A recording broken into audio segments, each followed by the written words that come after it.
Hiki, Tate, Tori, Shime.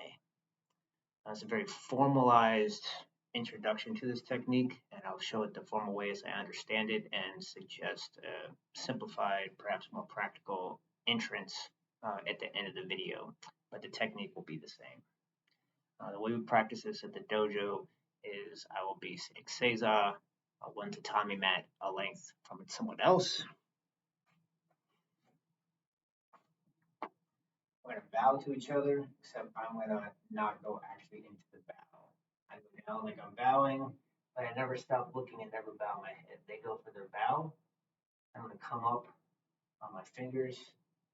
Not sure why, but I was taught this way with the triangle, 2 fingers, pointer, middle finger, and thumb. Come up on that top to my feet. I'm going to take a big step across my body outside their field of vision, coming around next to them as they come up from their bow. I'm going to grab the wrist and get them to stand up. The locking motion is I'm locking the wrist and lifting them this way. Grabbing the meat of the hand on either side with my hands, locking, pushing the palm in towards the wrist to help lift them up to a standing position.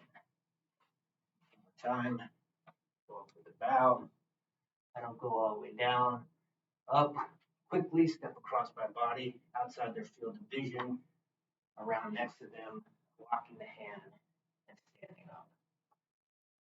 From here, I'm going to take that arm and I'm going to snap it straight out, kind of pull them forward off balance. At the same time as I'm snapping it out, my inside hand's going to wrap around that arm, grab my forearm, and my inside leg's going to sweep their leg to get them off balance. Wrap the pillow with a gi, put a broom inside for the arm, lifted them up. I snap the arm out, going over the top, wrapping, sweeping, and they're falling to their back. I still have that figure 4 on. I'm also dropping the back of their elbow right against my shin and my inside leg. From here, I let go of the wrap. I reach across their body to the lapel on the far side. I use the bone of my arm on the pinky side of my hand against their carotid on the far side while I'm holding the gi, still holding the wrist. I'm using the pressure of my knee against their elbow as the fulcrum. Pull on the wrist towards me.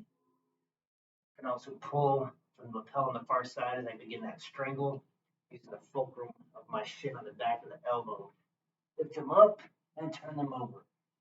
As they turn over, I don't let go of the gi on the far side. I'm going to use their own body weight to help strangle them, and the pressure on the back of the elbow to lock the elbow and get the constriction on the far side of the neck. One more time. After I lift them up, snapping arm out, wrapping over, sweeping as they fall. Keep hold of the wrist, reach across, grab the lapel on the far side, bringing the elbow across my knee on my inside leg. Pulling towards me on the wrist and pulling from the lapel, using the fulcrum of my shin to lift them up and over. I'm not letting go. Now they're face down. Still have my arm across the carotid on the far side, putting my shin on the back of the knee to help hyperextend the knee, still pulling up on the wrist, pin them down, use the pressure from my body and their body to help strangle them and pin the elbow. Perhaps simpler ways to get into this technique. Anytime you can get a sankajo might be a good opportunity. I get that sankajo lock, snap it out, wrap and sweep. Wrap and sweep. You could imagine maybe somebody has a headlock around you, but they don't have their hands together. I'm just putting my hands on theirs, turning towards them to create that lock, lift, snap, wrap, and sweep. Perhaps they're grabbing your hair from behind, putting my hands on theirs, turning towards them to get that lock and release the hand, snap it out, wrap, and sweep. However you're finishing, grab on the lapel on the far side, counter pressure with my shin, turning him over, pinning the elbow with my shin. I'll straighten. Good luck practicing Hiki, Tate, Tori, Shime at home.